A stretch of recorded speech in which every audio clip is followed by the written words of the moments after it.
آج میں آپ کو بتانا چاہتی ہوں کہ 90% تیاری اور 10% عمل درآمد ہے۔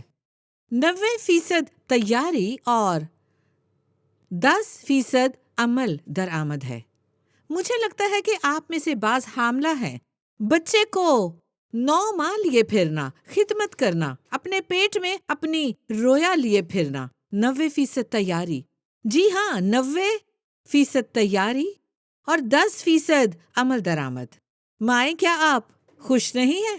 اگر آپ بچے کو 9 ماہ اور چند گھنٹے سنبھالتی ہیں، شاید زیادہ سے زیادہ 1 یا 2 دن میں پیدائش، تو یہ احساس نہیں کہ 9 ماہ بچے کو سنبھالنا اور 9 ماہ میں ایک بچے کو پیدا کرنا ہوگا۔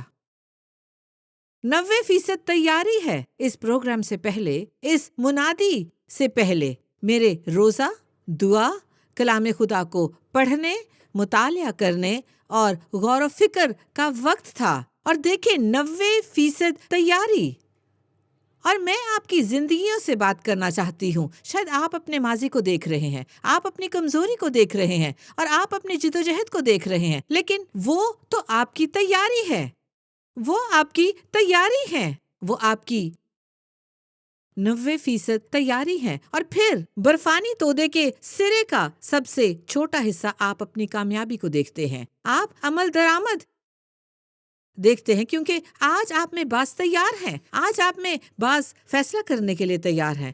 آپ میں سے بعض آج بالکل تیار اور کہنا چاہتے ہیں، آپ کو پتہ ہے میری کافی تیاری ہے، کافی آزمائش آتی ہے، زندگی میں کافی تعلیم پائی، میں نے کافی سیکھا، اور اب میں نے کافی سیکھا اور اب اسے عمل میں لانا چاہتا ہوں، بلوغت پانا چاہتا ہوں، میں اگلے درجے میں جانا چاہتا ہوں۔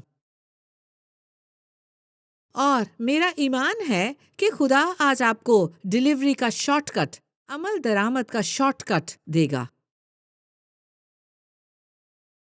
آج میں آپ کے ساتھ ایماندار کے اختیار پر بات کروں گی۔ ایماندار کا اختیار۔ کیوں؟ کیونکہ یہ کام کرنے کی قوت دیتا ہے۔ یہ آپ کے سامنے ذمہ داری کو پورا کرنے کی طاقت ضرور دیتا ہے۔ بہت سے لوگوں کے خواب ہوتے ہیں، مگر یہ دنیا خواب دیکھنے والوں سے بھری پڑی ہے۔ آپ جتنے چاہیں خواب دیکھیں اور 24 گھنٹے لیٹ کر خواب دیکھ سکتے ہیں، لیکن اگر آپ عمل درآمد کے نقطہ پر نہیں پہنچتے تو وہ صرف خواب ہی ہیں۔ اور خواب خطرہ مول لیتے ہیں، کچھ کارگر اور بعض کارگر نہیں ہوتے۔ محنت اور اس کو ماننا، اور یہ آپ کو اختیار دیتا ہے۔ میں آپ کے لیے پہلا سلاطین کا پہلا باب پڑھنا چاہتی ہوں۔ اس وقت میں بہت سے حوالے پڑھوں گی، لیکن میں چاہتی ہوں کہ آپ کلام کو کھائیں، اور میری دعا ہے کہ روح القدس آپ کے دلوں کو کھولے، زمین کو نرم اور نم کرے، تاکہ یہ آپ کے دلوں میں اتر سکے۔ اور اسے کچھ بھی فرق نہیں پڑتا کہ آپ کہاں ہیں، چاہے آپ افغانستان میں ہوں یا پاکستان میں۔ زیادہ تر ناظرین پاکستان، افغانستان یا سعودی عرب یا ایران یا عراق میں ہیں۔ اس سے فرق نہیں پڑتا کہ آپ کہاں ہیں، شاید کسی صحرا کے وسط میں یا چھوٹے ٹاؤن میں، کوئی فرق نہیں پڑتا۔ یہ آج آپ سے بات کرے گا، اور اگر آپ اس کلام کو استعمال کرتے ہیں، اگر اس کلام کو دل میں اتارتے ہیں، تو آپ کام کر سکتے ہیں۔ آپ اپنے خوابوں پر کام کر سکتے ہیں، اور وہ گرد آلود شیلف پر بالکل بھی نہیں رہیں گے، وہ ایک حقیقت ہوں گے۔ دوسرا سلاطین پہلا باب۔ اور اخیب کے مرنے کے بعد موآب اسرائیل سے باغی ہو گیا، اور اکسیا اس جھلملی دار اور کھڑکی میں سے جو سامریا میں اس کے بالا خانہ میں تھی گر پڑا اور بیمار ہو گیا۔ سو اس نے قاصدوں کو بھیجا اور ان سے یہ کہا کہ جا کر اکرون کے دیوتا بال زبوب سے پوچھو کہ مجھے اس بیماری سے شفا ہو جائے گی یا نہیں۔ لیکن خداوند کے فرشتہ نے ایلیا تشبی سے کہا، اٹھ اور شاید سامریا کے قاصدوں سے ملنے کو جا، اور ان سے کہہ کہ کیا اسرائیل میں خدا نہیں؟ جو تم اکرن کے دیوتا بال زبوب سے پوچھنے چلے ہو؟ اس لیے اب خداوند یوں فرماتا ہے کہ تو اس پلنگ پر سے جس پر تو چڑھا ہے اترنے نہ پائے گا، بلکہ تو ضرور ہی مرے گا۔ سو ایلیا روانہ ہوا، اور جب یہ خبر بادشاہ کو پہنچی تو توبہ کرنے کے بجائے اس نے فوج بھیجی۔ اس نے ایک سردار کو 50 سپاہیوں کے ساتھ بھیجا، اور دوسرے سلاطین 1:9 میں وہ سردار مقدس ایلیا کے پاس گیا اور دیکھا کہ وہ ایک ٹیلے کی چوٹی پر بیٹھا ہے، اور اس نے کہا، اے مرد خدا، بادشاہ نے کہا ہے کہ تو اتر آ۔ اور ایلیا نے اس 50 کے سردار کو جواب دیا، اگر میں مرد خدا ہوں تو آگ آسمان سے نازل ہو اور تجھے تیرے سپاہیوں سمیت بھسم کر دے۔ پس آسمان سے آگ نازل ہوئی اور اسے اس کے 50 سمیت بھسم کر دیا۔ پھر اس نے 50 سپاہیوں کے دوسرے سردار کو اس کے 50 سپاہیوں سمیت بھسم کر دیا۔ پھر اس نے 50 سپاہیوں کے دوسرے سردار کو اس کے 50 سپاہیوں سمیت اس کے پاس بھیجا۔ اس نے اس سے مخاطب ہو کر کہا، اے مرد خدا، بادشاہ نے یوں کہا ہے کہ جلد اتر آ۔ ایلیا نے ان کو بھی جواب دیا کہ اگر میں مرد خدا ہوں تو آگ آسمان سے نازل ہو اور تجھے تیرے 50 سمیت بھسم کر دے۔ پس خدا کی آگ آسمان سے نازل ہوئی اور اسے اس کے، آپ دیکھیں، 50 سمیت بھسم کر دیا۔ پھر اس نے تیسرے 50 سپاہیوں کے سردار کو اس کے 50 سپاہیوں سمیت بھیجا، اور 50 سپاہیوں کا یہ تیسرا سردار اوپر چڑھ کر ایلیا کے آگے گھٹنوں کے بل گرا اور اس کی منت کر کے اس سے کہنے لگا، اے مرد خدا، میری جان اور ان 50 کی جانیں جو تیرے خادم ہیں تیری نگاہ میں گراں بہا ہو۔ دیکھ، آسمان سے آگ نازل ہوئی اور 50 سپاہیوں کے پہلے دونوں سرداروں کو ان کے 50 سمیت بھسم کر دیا۔ میری جان تیری نظر میں گراں بہا ہو۔ تب خداوند کے فرشتہ نے اور ایلیا سے کہا، اس کے ساتھ نیچے جا، اس سے نہ ڈر۔ تب وہ اٹھ کر اس کے ساتھ بادشاہ کے پاس نیچے گیا، اور اس نے کہا، خداوند یوں فرماتا ہے کہ تو نے جو اکرون کے دیوتا بال زبوب سے پوچھنے کو لوگ بھیجے ہیں، تو کیا اس لیے کہ اسرائیل میں کوئی خدا نہیں ہے جس کی مرضی کو تو دریافت کر سکے؟ اور اس لیے تو اس پلنگ سے جس پر تو چڑھا ہے اترنے نہ پائے گا، بلکہ ضرور ہی مرے گا۔ سو وہ خداوند کے کلام کے مطابق جو ایلیا نے کہا تھا مر گیا۔ ایک ایماندار کا اختیار کسی ناممکن اور مشکل صورتحال میں کسی کا یہ جاننا کہ اپنے اختیار کی قوت کو کیسے حرکت دے اور استعمال کرے۔ جب کوئی سچ بولے تو ایسا ہی ہوتا ہے، اور اب یہ آپ کے دلوں میں اس وقت ہو رہا ہے۔ یہ اس لیے ہو رہا ہے کہ آپ ایک غیر مسیحی ہیں اور آپ اپنے دیوتا کی پرستش کرتے آئے ہیں، اور آپ کی کتاب نے آپ کا برین واش کر رکھا ہے، اور آپ سمجھتے ہیں کہ سچائی جانتے ہیں۔ بس آپ جیسے شخص کے دل میں دو باتیں ہوں گی، ایک، آپ کا دل مزید سخت ہو جائے گا، جیسے اس کہانی میں ہوا ہے، جیسے یہاں بادشاہ کے ساتھ ہوا۔ ایک چیز ہوتی ہے، کوئی آپ کو سچائی بتاتا ہے، تم سچائی سے واقف ہوگے اور سچائی تمہیں آزاد کرے گی، لیکن سچائی آپ کو صرف اس وقت آزاد کرے گی جب آپ اسے قبول کریں گے۔ سچائی دکھ دیتی اور پریشان کرتی ہے، اس لیے آپ کو غصہ آئے گا۔ دو چیزیں ہوتی ہیں، جب سچائی سنیں گے تو آپ کا دل مزید سخت ہو جائے گا یا اور بھی نرم ہو جائے گا۔ پھر سچائی آپ کے بندھن توڑ کر آپ کی زندگی میں فرق لائے گی۔ یہاں آپ بادشاہ کے دل کو دیکھیں، یہ خدا کے لوگوں کا بادشاہ ہے، خدا کی قوم کا بادشاہ، اور وہ بیمار ہے، اسے چوٹ لگی تھی۔ شاید آج آپ زخمی ہوں، شاید آج آپ تکلیف میں ہوں، اس لیے کیونکہ آپ بادشاہ کے دل کو دیکھ رہے ہیں۔ یہ خدا کے لوگوں کا بادشاہ ہے، خدا کی قوم کا بادشاہ، اور وہ آج بیمار ہے، اسے چوٹ لگی تھی۔ شاید آج آپ زخمی ہوں، شاید آج آپ تکلیف میں ہو اور آپ ذرائع تلاش کر رہے ہوں، علاج تلاش کرتے ہوں، اور آپ علاج کے لیے غلط جگہوں پر جا رہے ہوں۔ اور میں آج آپ کے پاس آتی ہوں اور آپ کو بتا رہی ہوں کہ آپ کے کینسر کا علاج ہے، آپ کی مایوسی کا علاج ہے، آپ کے ڈپریشن کا علاج ہے، اور لیکن سچائی آپ کو ناراض کر رہی ہے۔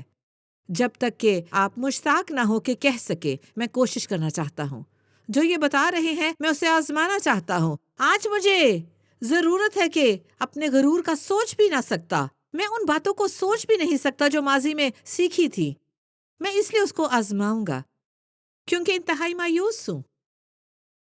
پھر آپ کا دل نرم ہوتا ہے اور زندہ خدا کا پاک روح آپ کے دل میں اترنے کے قابل ہوتا ہے۔ لیکن اس کہانی میں بادشاہ کا دل سخت ہوتا ہے، وہ اتنا سخت ہوتا ہے کہ اور پہلا سردار اور اس کے 50 آدمی آسمان سے نازل ہونے والی آگ کے سبب سے اور سب مر گئے۔ بادشاہ متاثر نہ ہوا، وہ دوسرا گروپ بھیجتا ہے، مزید اور لوگ۔ وہ پہلے سے سبق نہیں سیکھتا، کیونکہ پہلے واقعے کے بعد وہ سبق سیکھ کر تیسرے کمانڈر کی طرح مقدس ایلیا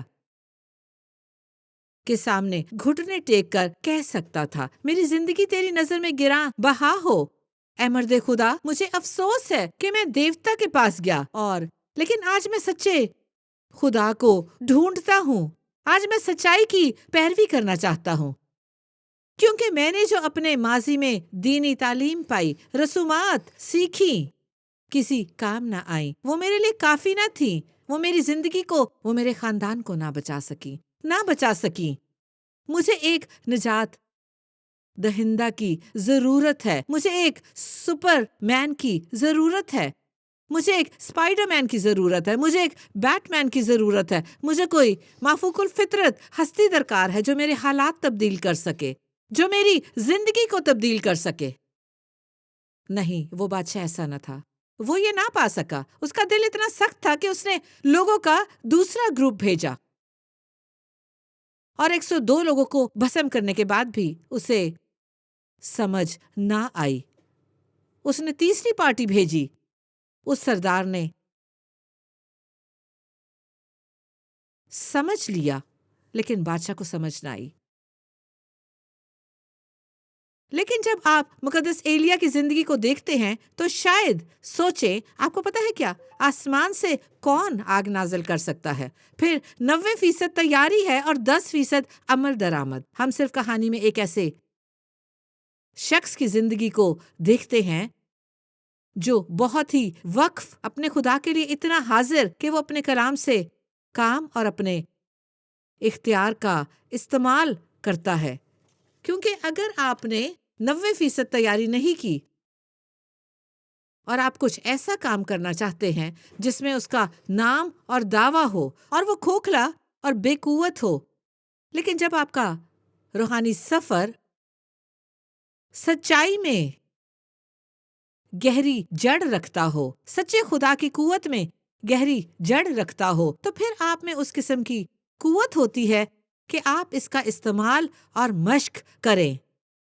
آپ میں سے کتنے آج ایسی زندگی گزار رہے ہیں جو مایوس کن، بے قوت اور اٹکی ہوئی محسوس ہو،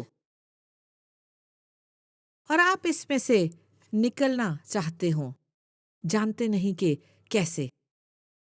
غیر مسیحی دنیا میں، مشرق وسطی سے،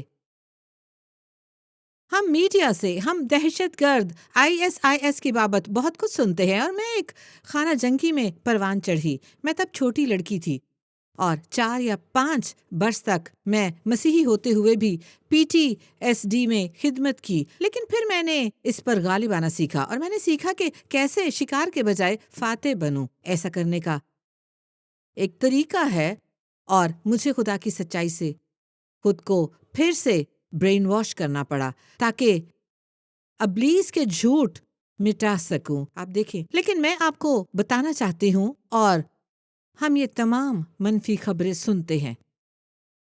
مجھے بتانے دیں جو میں نے کم از کم 100 لوگوں سے مشرق وسطیٰ میں سنا۔ ایک ٹاؤن میں کلیسیا کے 15 روحانی رہنما موجود تھے، اور ان کو برے لوگوں نے باندھ کر دھمکی دی کہ اگر انہوں نے اپنے ایمان کا انکار نہ کیا تو انہیں زندہ جلا دیا جائے گا۔ وہ سب بندھے ہوئے تھے، اور ان لوگوں کا لیڈر ایک شخص کے پاس گیا اور کہا، تمہیں پتا ہے کہ کیا کرنا ہے، اور تم یکے بعد دیگرے مسیح کا انکار کرو گے، نہیں تو ہم تمہیں زندہ جلا کر مار ڈالیں گے۔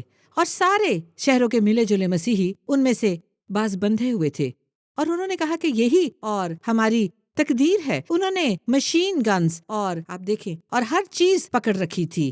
اس گروپ کا رہنما، روحانی لیڈر، مسیحی لیڈر نے کہا، ایسی باتیں میڈیا پر نہیں آئیں، آپ یہ نہیں سنتے۔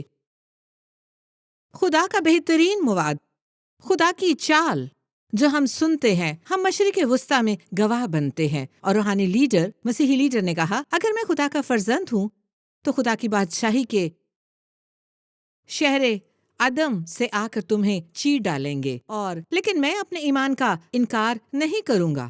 اور اچانک غیر متوقع طور پر ہر سمت سے شیر آنے لگے۔ وہاں چڑیا گھر نہ تھے۔ کسی نے میرا مضحکہ اڑاتے ہوئے کہا، اوہ، وہاں چڑیا گھر ہوگا، اور وہ اس جگہ سے اور چھوٹ کر آئے ہوں گے۔ 2 درجن سے زیادہ شیروں نے عدم سے آ کر ان نامعلوم افراد کے ممبران اور لیڈر اور خدا کے فرزندوں کے علاوہ سب کو چیر ڈالا۔ اس کی تصویریں تھیں، سینکڑوں لوگوں کی گواہیاں تھیں۔ خدا کے کسی فرزند کو نقصان نہ پہنچا۔ ان نامعلوم افراد کے سوا کسی کو آپ دیکھیں چوٹ نہ لگی، وہ سب مارے گئے۔ یہاں تک کہ شہر کے مسیحی بھی یہ منظر دیکھ کر حیران تھے، اور شیر بس غائب ہو کر چلے گئے۔ لوگوں کی واقعی تصویریں تھیں۔ کافی لوگوں نے خدا کے نام کو جلال دینے کے لیے گواہیاں دی تھیں، لیکن کسی کو بھی خدا کے بندے کو چوٹ نہیں لگی تھی سوائے نامعلوم افراد کے۔ وہ سب مارے گئے تھے، اور یہاں تک کہ شہر کے مسیحی بھی یہ منظر دیکھ کر حیران تھے، اور شیر بس غائب ہو کر چلے گئے۔ آپ کو اپنے الفاظ کی قوت کا پتہ ہونا چاہیے۔ جب آپ اپنے ماننے والے سچے خدا کو، یہوہ، یہوہ، یشوع ہماشیہ، یسوع مسیح کا سچا کلام بولتے ہیں، اگر آپ خدا کے فرزند ہیں تو اس اختیار کا استعمال کر سکتے ہیں۔ اور اگر آپ کی تیاری 90% ہے جو ان مردوں کی تھی، تو عمل در آمد 10% بھی بالکل نہیں رہتا۔ یہ تیار ہے۔ آپ ماحول میں بول سکتے ہیں، آپ ہستی میں بول سکتے ہیں، اور وہ ہو جائے گا۔ مجھے یاد ہے جب میں ایک نومرید تھی، جب میں ایماندار کہتی ہوں تو غیر مسیحی کہتے ہیں کہ وہ ایماندار ہیں۔ نہیں، جب میں پیروکار تھی، مسیح کی پیروکار بنی تھی، مجھے یاد ہے کہ میرا ایک پاؤں چرچ میں اور دوسرا دنیا میں تھا، اور میں بائبل کی اچھی تعلیم سے بے بہرہ تھی، اور وہ صرف کمبایا اور محبت اور فضل اور ہر چیز گانے تک محدود تھی۔ آپ جو بھی کریں، فقط اتواروں کو چرچ آئیں، اقرار کریں، اور اپنے دنیاوی طرز زندگی میں لوٹنے کے لیے ٹھیک ہے۔ اور میں زندگی میں نیچے جانا شروع ہو گئی، اور میں سوچتی تھی کہ کیا ہو رہا ہے، اور اب میں پیچھے دیکھ کر کہتی ہوں، بے شک رکاوٹ کے بعد رکاوٹ، حدود، اور میں وہ حدود بناتی تھی۔ میں دشمن کے لیے دروازہ کھولتی تھی، اور میری لا علمی میں ابلیس اور اس کی بدروہیں میری زندگی میں تھی۔ لیکن خدا میری توجہ چاہتا تھا۔ میں ملازمت کھو بیٹھنے والی تنہا ماں تھی، اعلیٰ تعلیم اور ڈپلوماز رکھتے ہوئے زندگی میں پہلی مرتبہ عرصے بعد بیکار ہوئی تھی، اور میں بل پر بل ادا کرتی اور اپنی چھوٹی بچی کے ہمراہ نہ جانتی تھی کہ کیا کروں۔ میری گاڑی میں گیس نہ تھی۔ ملازمت کے لیے انٹرویوز پر جاتی رہی، یک کے بعد دیگرے ایک سوٹ پہن کر میلوں پیدل جاتی کیونکہ میرے پاس پیسے نہ تھے، اور اپنی بیٹی کے ساتھ میں گھر پر دن میں ایک وقت کا کھانا کھاتی تھی، اور میں نہیں جانتی تھی کہ مجھے اس جگہ سے نکالا جا سکتا ہے۔ ہر چیز نامعلوم تھی، اور ایک رات مایوسی کے عالم میں میرا فون بجا۔ پس میں نے فون پر ایک نامانوس آواز سنی جس شخص نے کال کی تھی۔ میں اسے پہلے کبھی نہیں جانتی تھی۔ اس نے کہا، بہن، میرا نام بھائی فرینک ہے، اور آپ دیکھیں۔ میں نے کہا، اوکے۔ اس نے کہا کہ ہم نے آپ کی گواہی سنی ہے۔ میں اور میری بیوی بہت برسوں سے آپ کی نجات کے لیے دعا گو تھے۔ ہم آپ کو دعوت دینا چاہتے ہیں کہ اپنی بیٹی کے ساتھ یہ ویکنڈ آپ ہمارے گھر پر گزاریں۔ ہم آپ کو بڑی اچھی بائبل سٹڈی دینا چاہتے ہیں۔ ہم اپنی کہانیاں اور اپنی گواہیاں آپ کو سنانا چاہتے ہیں۔ ہم اپنی کہانیاں آپ کو سنانا اور آپ کے ایمان میں حوصلہ افزائی کرنا چاہتے ہیں۔ اور ہماری 2 بیٹیاں آپ کی بیٹی کی عمر کے قریب ہیں، وہ ہم عمر ہیں، وہ اکٹھے کھیل سکتی ہیں۔ ہم آپ کو برکت دینا چاہتے ہیں۔ اور میں نے ان کی آواز میں ناقابل یقین اختیار کو محسوس کیا۔ میں اس کی وضاحت نہیں کر سکتی، لیکن اس وقت ان کی آواز میں ایسا کچھ تھا جو میرے پاسٹر اور اس وقت تک میرے سنے ہوئے منادوں سے مختلف تھا۔ وہ فرق تھا، مختلف تھا۔ میں رو پڑی اور کہا، کاش میں ایسا کر سکتی، مگر میری گاڑی کی ٹینکی میں گیس نہیں، اور آپ میرے گھر سے 5 گھنٹوں کی مسافت پر ہیں۔ کاش میں ایسا کر سکتی، کاش میں ایسا کر سکتی۔ مجھے اس وقت واقعی حوصلہ افزائی کی ضرورت ہے۔ اور بادل کی گرج جیسی آواز میں وہ بولے، بہن، میں اسی وقت آپ کو کچھ بتانے لگا ہوں۔ میں جانتا ہوں کہ اس وقت جو کچھ میں آپ سے کہوں گا اس کو ماننے کے لیے آپ کے پاس اعتقاد نہ ہوگا، لیکن میں آپ کو بتانا چاہتا ہوں کہ میں اسی وقت آپ کی کار پر دعا کروں گا۔ آپ دیکھیں، اور آپ گاڑی چلانا شروع کریں، اور جہاں ہم ہیں وہاں پہنچ جائیں گے۔ میرا اس طرح کا ایمان ہے۔ میں جانتا ہوں کہ آپ نہیں مان سکتی، میں جانتا ہوں کہ یہ آپ کو مضحکہ خیز لگے گا، لیکن میں اپنے ایمان پر بھروسہ کرنا چاہتا ہوں۔ اور اپنی بیٹی کے ساتھ گاڑی میں بیٹھ کر چلانا شروع کریں۔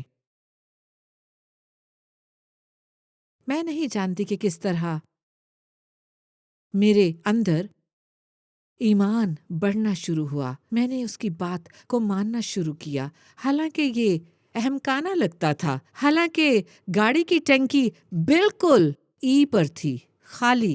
میں نے سوچا، سٹارٹ کرنے کو کچھ بھی نہیں۔ میں نے کہا، ٹھیک ہے۔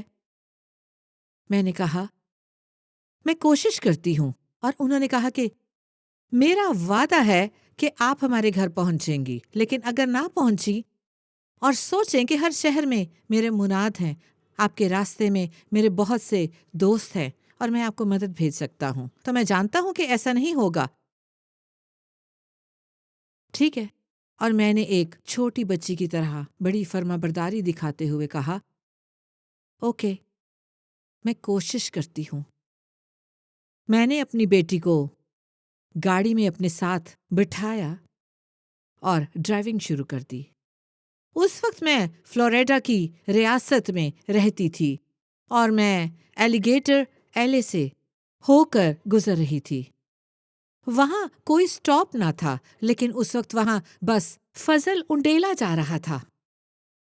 اور مجھے یاد ہے کہ میں اس وقت جتنے مسیحی گیت مجھے آتے تھے میں گا رہی تھی، او یسو کا لہو، یسو میں فتح، اور میں بس اپنے اندر بڑھتے ہوئے خوف کے ساتھ گاتی اور گاتی جا رہی تھی، کیونکہ میں اب بھی گیس گیج کو دیکھ رہی تھی۔ گاڑی میں گیس نہ تھی اور میں ڈرائیو کر رہی تھی، اور 5 گھنٹوں کے بعد میں ان کے گھر پہنچ گئی۔ میں مکمل طور پر حیرت زدہ تھی۔ میں ان کے گھر پہنچ گئی تھی، اور جیسے ہی ان کے گھر میں داخل ہوئی، یہ دراز قد امریکی، میں اس کو انڈر لائن کرنا چاہتی ہوں، 100% امریکی آدمی، میں آپ کو یہ بتانا چاہتی ہوں، اس نے ایسی زبان میں دعا کرنا شروع کر دی جو میں نے پہلے کبھی نہ سنی تھی، اور جو کچھ اس نے بولا وہ میری اور مادری زبان ترکی میں میرے کانوں تک پہنچا۔ کمرے میں کوئی نہ تھا اور میرے علاوہ اس کی بیوی، اس کی بیٹیاں، مہمان انہیں ترکی زبان میں سن رہے تھے، اور وہ میرے گناہوں کا اقرار کر رہا تھا، وہ میری زندگی میں ہونے والی وہ باتیں بتا رہا تھا جو خدا جانتا تھا۔ وہ بیگانہ زبانوں میں ایسی آگ کے ساتھ بول رہا تھا، اور میں اس آگ اور اس ایمان کو اپنی ترکی زبان میں سن رہی تھی، جی ہاں، اپنی مادری زبان میں۔ ختم کرانے کے بعد وہ اٹھے، میری آنکھوں میں جھانکا اور کہا، اور بہن، مجھے نہیں پتا کہ میں نے کیا کہا ہے، لیکن آپ جانتی ہیں کہ میں نے کیا کہا۔ خدا کو سنجیدگی سے لیں، آپ کی زندگی کے لیے اس کے منصوبے شاندار ہیں۔ اور میں آگے بڑھی، یہ باقی مجھے یاد نہیں، لیکن زندگی میں پہلی مرتبہ میں نے کسی کو اپنے ایمان میں اختیار استعمال کرتے دیکھا، اور اس وقت میری زندگی اور مسیح کے ساتھ میرا سفر یکسر تبدیل ہو گیا، اور بالکل اور تبدیل ہو گیا۔ آج خدا آپ کی زندگی کے ساتھ بھی یوں ہی کرنا چاہتا ہے۔ آپ کی زندگی میں ناممکن کو ممکن بنانا چاہتا ہے، مایوس کن صورتحال کو پر امید بنانا چاہتا ہے، آپ کی زندگی میں مظلومانہ ذہنیت کو فاتح ذہنیت میں بدلنا چاہتا ہے۔ وہ کر سکتا ہے۔